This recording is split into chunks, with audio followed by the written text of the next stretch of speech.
Hi dears, welcome back to our channel. ഇന്ന് ഞാൻ വന്നിട്ടുള്ളത് വളരെ എളുപ്പത്തിൽ തയ്യാറാക്കിയെടുക്കാൻ പറ്റുന്ന ഒരു ബ്രേക്ക്ഫാസ്റ്റ് റെസിപ്പി ആയിട്ടാണ്. നമ്മളിത് തയ്യാറാക്കിയെടുക്കുന്നത് ന്യൂഡിൽസ് വെച്ചിട്ടാണ്. ന്യൂഡിൽസ് കഴിക്കാത്ത ആളുകൾ വരെ വളരെ പ്രിയത്തോടു കൂടി കഴിച്ചു പോകുന്ന അത്രയും ടേസ്റ്റിലായിട്ടുള്ളൊരു ബ്രേക്ക്ഫാസ്റ്റ് റെസിപ്പിയാണിത്. അപ്പോൾ നമുക്കിത് എങ്ങനെ ഉണ്ടാക്കാൻ പറ്റുമെന്ന് നോക്കാം. അപ്പം ഞാനിവിടെ സോസ് പാനിൽ കുറച്ച് വെള്ളം ഒഴിച്ചു കൊടുക്കുന്നുണ്ട്. നമ്മളിവിടെ സാധാ നോർമലി ഒരു പാക്കറ്റ് ന്യൂഡിൽസാണ് എടുത്തിട്ടുള്ളത്. അപ്പം അതൊന്ന് ബോയിൽ ചെയ്തെടുക്കണം. അപ്പം മുഴുവനായിട്ട് നന്നായിട്ട് വേവിച്ചെടുക്കരുത്. ഒരു 80% വരെ നമ്മളിത് കുക്ക് ചെയ്തെടുക്കാൻ പറ്റുള്ളൂ. അപ്പം ഞാൻ ഈ വെള്ളത്തിലിട്ടിട്ട് ഇത് നന്നായിട്ടൊന്ന് തിളപ്പിച്ചെടുക്കുകയാണ്. അപ്പം നിങ്ങൾക്കിങ്ങനെ കട്ട പിടിക്കും അങ്ങനെയൊക്കെ തോന്നുകയാണെങ്കിൽ ലേശം ഓയിൽ നമ്മുടെ ഈ ഒരു വെള്ളത്തിൽ ഒഴിച്ചു കൊടുത്താൽ മതി. ഞാൻ അതൊന്നും ചെയ്തിട്ടില്ല കേട്ടോ. കാരണം 80% കുക്കാകുമ്പോഴത്തേനും നമുക്ക് ഫ്ലെയിം ഓഫ് ചെയ്തിട്ട് ഇത് വെള്ളത്തിൽ നിന്നും മാറ്റി വെക്കാം. ഇനി ഞാനിവിടെ ഒരു ഫ്രൈങ് പാനിൽ കുറച്ച് ഓയിൽ ഒഴിച്ചു കൊടുത്തിട്ടുണ്ട്. ആ ഓയിലിലോട്ട് ഒരു പച്ചമുളക് ചെറുതായിട്ട് അരിഞ്ഞതും ഒരു കുഞ്ഞ് സവാള ചെറുതായിട്ട് അരിഞ്ഞതും കൂടി ചേർത്തിട്ട് നന്നായിട്ട് അങ്ങ് വഴറ്റി കൊടുക്കാം. അപ്പം ഈ ഒരു സവാളേൻ്റെ കൂടെ നമ്മൾ മസാലകളൊന്നും ചേർക്കുന്നില്ല. നമ്മൾ ആ മാഗി പാക്കറ്റിൻ്റെ കൂടെ വരുന്ന ഒരു കുഞ്ഞ് പാക്കറ്റ് ഉണ്ടാവുമല്ലോ, അതിൽ നിന്നും ഒരു മസാല മാത്രം, അതായത് നമ്മൾ ഒരു കട്ടയാണ് എടുക്കുന്നതെങ്കിൽ ആ ഒരു കട്ടക്ക് ഒരു പാക്കറ്റ് എന്നുള്ള അളവിലുണ്ടാവും. അത്ര മാത്രമേ നമ്മളിതിൽ എടുക്കുന്നുള്ളൂ. എന്നിട്ട് നന്നായിട്ട് അങ്ങ് മിക്സ് ചെയ്ത് കൊടുക്കാം.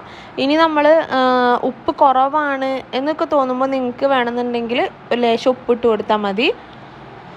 അപ്പോൾ ഇത് നന്നായിട്ടങ്ങ് വഴറ്റിയെടുക്കാം. എന്നിട്ട് ഞാനിവിടെ ഒരു ബൗളിലോട്ട് അത് മാറ്റിയിട്ടുണ്ട്. ഇനി ഈ ബൗളിലോട്ട് നമ്മൾ നേരത്തെ റെഡിയാക്കി വെച്ചിട്ടുള്ള ന്യൂഡിൽസ് ഇട്ട് കൊടുക്കാം. ഇനി നമുക്ക് എന്താ ചെയ്യേണ്ടത് വെച്ചാൽ ഇതിലോട്ട് ആവശ്യത്തിനുള്ള മുട്ട പൊട്ടിച്ചൊഴിക്കാം. അപ്പോൾ ഞാനിവിടെ ഒരു ചെറിയ പാക്കറ്റിന് 2 മുട്ടയാണ് എടുത്തിട്ടുള്ളത്. അപ്പം ആദ്യം ഒരു മുട്ട ഒന്ന് പൊട്ടിച്ചൊഴിച്ചിട്ട് ഇതുകൊണ്ട് നന്നായിട്ടൊന്ന് മിക്സ് ചെയ്ത് കൊടുക്കുകയാണ്. അപ്പം നന്നായിട്ട് അങ്ങ് മിക്സ് ചെയ്ത് കൊടുക്കാം. നിങ്ങൾക്ക് വേണമെന്നുണ്ടെങ്കിൽ കൂടുതലും മുട്ട എടുക്കാം. മുട്ട നമ്മൾ എത്ര ഉണ്ടെങ്കിലും അത്ര ടേസ്റ്റാണ്. അപ്പം ഞാനിവിടെ ഇത് ജസ്റ്റ് ഒന്ന് കലക്കി നോക്കിയപ്പം എനിക്ക് പോരാന്ന് തോന്നിയപ്പം ഒരു മുട്ട കൂടെ എടുത്തിട്ടുണ്ട്. എന്നിട്ട് അതും കൂടി ചേർത്ത് നന്നായിട്ട് അങ്ങ് മിക്സ് ചെയ്ത് കൊടുക്കണം. ഇതെല്ലാം കൂടി ചേർത്ത് നന്നായിട്ട് മിക്സ് ചെയ്ത് കൊടുത്തതിന് ശേഷം നമ്മൾ നേരത്തെ ഉള്ളിയൊക്കെ വഴറ്റിയെടുത്ത സെയിം പാനിൽ കുറച്ചുകൂടി ഓയിൽ ഒഴിച്ച് കൊടുത്തിട്ട് നമുക്ക് ഈ ഒരു ന്യൂഡിൽസിൻ്റെ ആ ഒരു മിക്സ് ഇതിലോട്ട് ഒന്നിങ്ങനെ ഒഴിച്ചിട്ട് പരത്തി കൊടുക്കാം. അപ്പം അത്യാവശ്യം ഒരു തിക്കിൽ തന്നെയാണ് നമുക്കിത് വേണ്ടത്.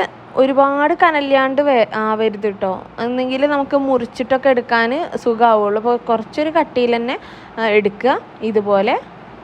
അപ്പോൾ ഞാൻ എണ്ണയിൽ കിടന്നിട്ട് ഇത് നന്നായിട്ടൊന്ന് വേവട്ടെ. ഒരു മീഡിയം ടു ലോ ഫ്ലെയിമിൽ വെച്ചിട്ട് ഒരു 5 മിനിറ്റ് ഒന്ന് നന്നായിട്ട് കുക്ക് ചെയ്തെടുക്കുക അടച്ചു വെച്ചിട്ട്.